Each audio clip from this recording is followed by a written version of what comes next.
Grant Amato was once seen as a quiet, ordinary son, but behind closed doors, his obsession was growing into something deadly. In a home that should have been safe, a dark plan was forming, one that would turn a normal family into the center of a chilling crime. Grant Amato lived in a quiet neighborhood in Florida, where life moved at a slow and predictable pace. His family was known for being respectable and hardworking.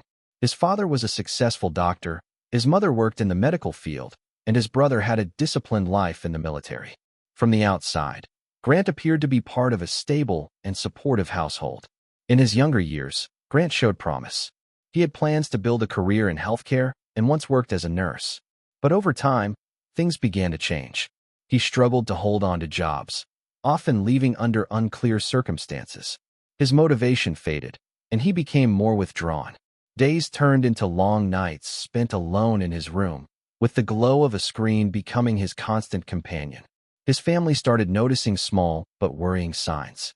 He avoided conversations, became defensive when questioned, and seemed disconnected from reality.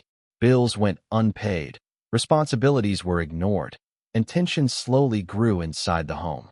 Despite their concern, his parents tried to remain patient, hoping it was just a phase. But beneath the surface, something deeper was taking hold. Grant was drifting away from the real world, slipping into a private space where nothing else seemed to matter. What looked like a simple struggle was quietly turning into something far more serious, something that would soon change everything. Everything began to revolve around a woman Grant had never met in real life.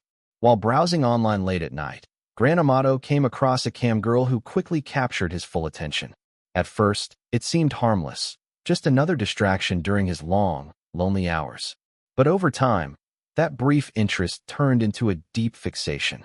He started spending more and more time watching her streams, carefully following her schedule and learning small details about her life. The interaction, though limited and distant, felt personal to him. In his mind, it wasn't just entertainment. He believed there was a real connection forming, something meaningful and unique. Soon, he began sending money. It started with small tips, but they quickly grew into larger payments. Each transfer gave him a sense of closeness, as if he was building something real. He ignored the reality that these interactions were part of her job, not a personal relationship. To him, it felt different. The financial impact became serious. He used his own savings first, then quietly began accessing family funds. Thousands turned into tens of thousands.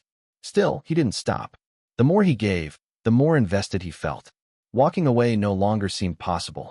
His world slowly narrowed down to one screen, one person, and one illusion.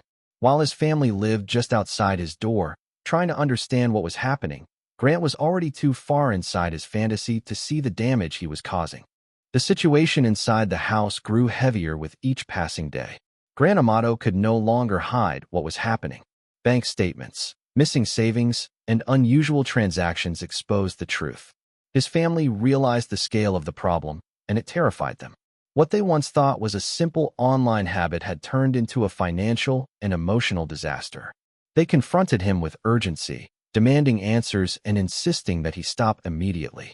To them, it was clear that he was being exploited and needed help.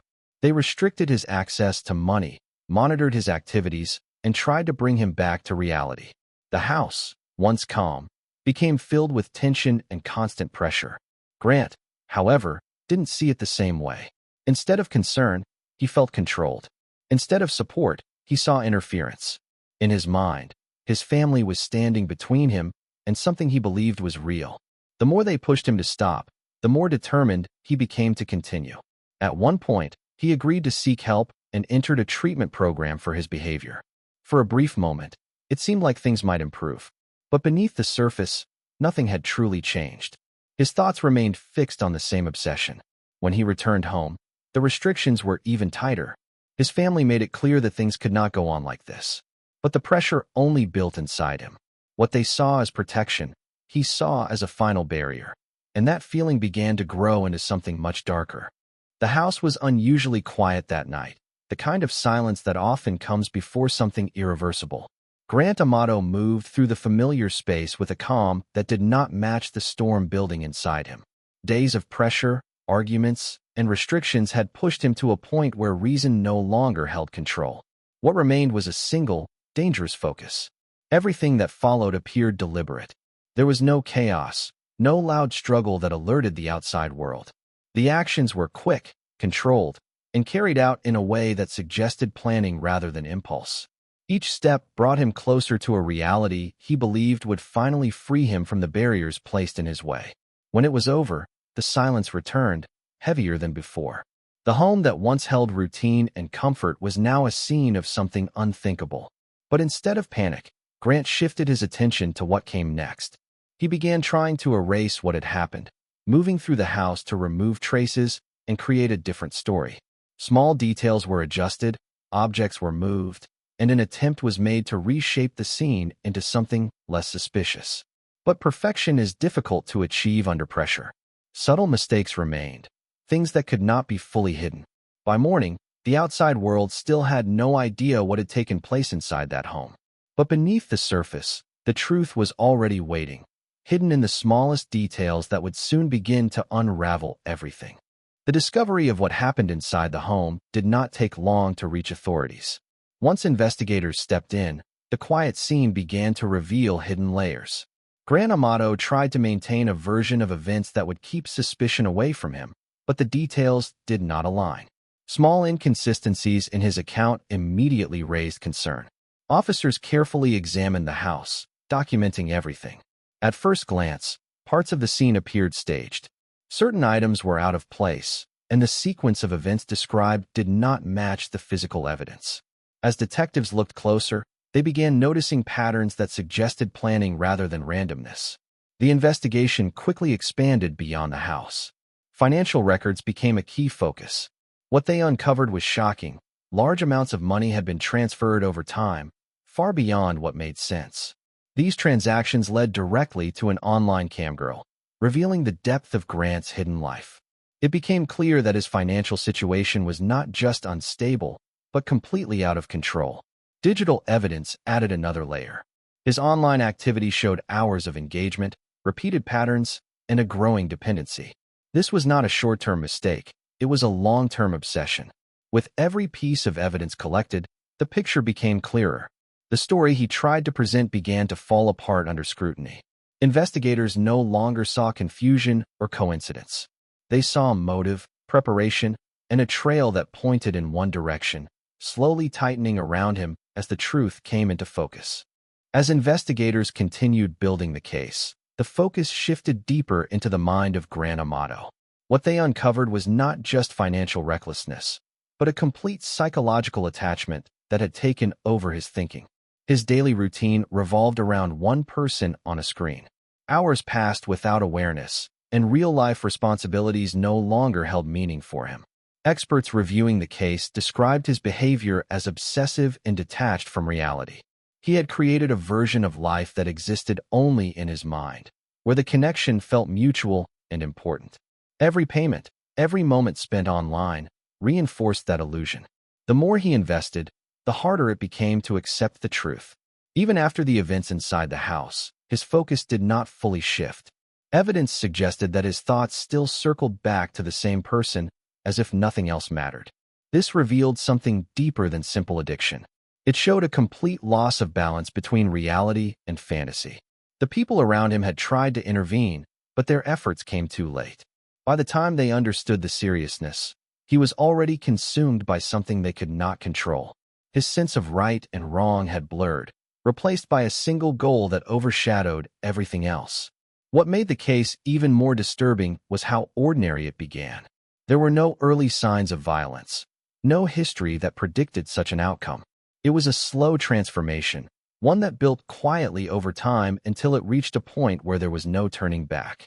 The courtroom became the place where everything was finally laid out in full detail. Grant Amato sat at the center of a case that had already drawn widespread attention. Investigators, experts, and prosecutors worked to present a clear timeline, connecting every piece of evidence into a single, undeniable narrative. Financial records were shown first, revealing the enormous sums of money that had been sent over time. What once seemed like scattered transactions now formed a pattern of obsession and dependency.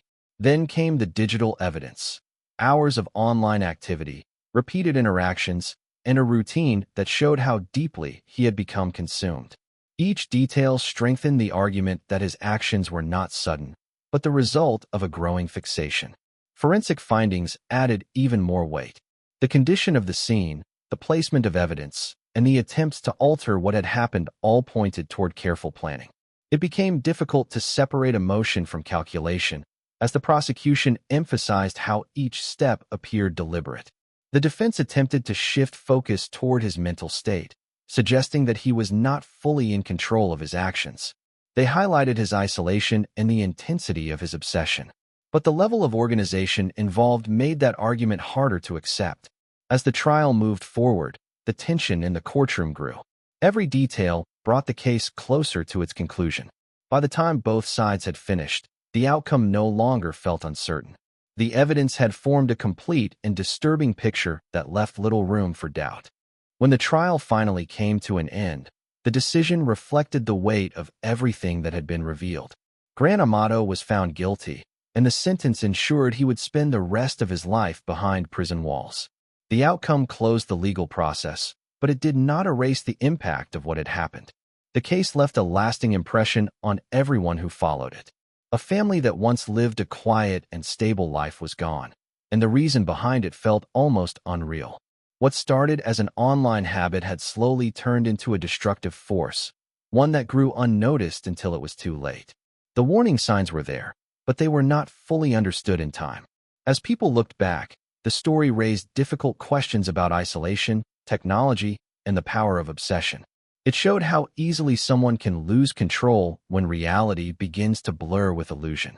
The idea that a digital connection could lead to such devastating consequences made the case even more unsettling. There was no dramatic ending, no final twist that changed the outcome. Instead, there was only the quiet reality of what remained: loss, unanswered questions, and a story that served as a warning. The life Grant once had was gone long before the crime itself, replaced by a path that led to irreversible consequences. In the end, the case stood as a chilling reminder of how far a person can fall when they lose touch with reality and allow obsession to take control of everything.